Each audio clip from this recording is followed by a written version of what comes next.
Hello বন্ধুরা, আজ 25 December. সকলকে অনেক অনেক বড়দিনের শুভেচ্ছা। Happy merry Christmas day. তবে এই শুভেচ্ছা, এই ভালোবাসা শুধুমাত্র মানুষের জন্যে, না কোনো উগ্র মৌলবাদীদের জন্যে, না কোনো উগ্র হিন্দুত্ববাদীদের জন্যে।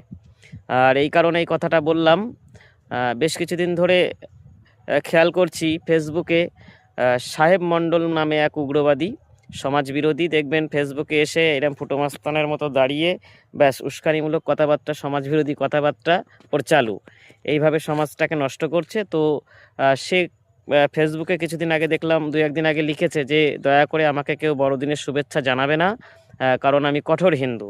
তো তাকে বলছি, সমস্যা নেই, বা তোর মতো যারা আছে তোকে কেউ এই বড়দিনের শুভেচ্ছা জানাবেও না, বা না জানানো নিয়েও কোনো সমস্যা নেই, কারণ এই দিনটা কম বেশি আজকে সারা পৃথিবীতে পালিত হয়। আর এটাই প্রেম, এটাই ভালোবাসা। তোদের মতো সার্কেলে যারা রয়েছে, যারা মানুষকে জোর করে রাস্তায় লাঠিপেটা করে জয় শ্রীরাম বলাচ্ছিস, ধর্মটাকে ছোট করাচ্ছিস, তো এরকম ব্যাপার না। এটা ভালোবাসার জিনিস, তো মানুষ এমনিতেই অ্যাকসেপ্ট করে। হ্যাঁ, সারা পৃথিবী জুড়ে মানুষ কেক খাবে, কেক কিনবে। হ্যাঁ, তো আর স্বাভাবিক তোর সার্কেলে যারা রয়েছে, তোর এই বেরুচিকর কথাবার্তা শুনেও যারা বলে যে দাদা হ্যাঁ হেভি বলেছো, ভালো বলেছো, মানে তাদের রুচিবোধও সেরকম।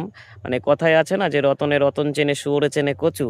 তো সমস্যা নেই, তোকে জানানো না জানানো নিয়ে কোনো সমস্যা নেই। এই দিনটা সারা পৃথিবীতে একটা ভাইটাল দিন, এটা নিয়ে তোর চাপ নিতে হবে না। তোর জন্য কাউকে কোনো কিছুর শুভেচ্ছা জানানো, সেটা পুজোর হোক বা ঈদের হোক বা বড়দিনের হোক, এটা তো ভদ্র সভ্য কালচারের একটা পার্ট।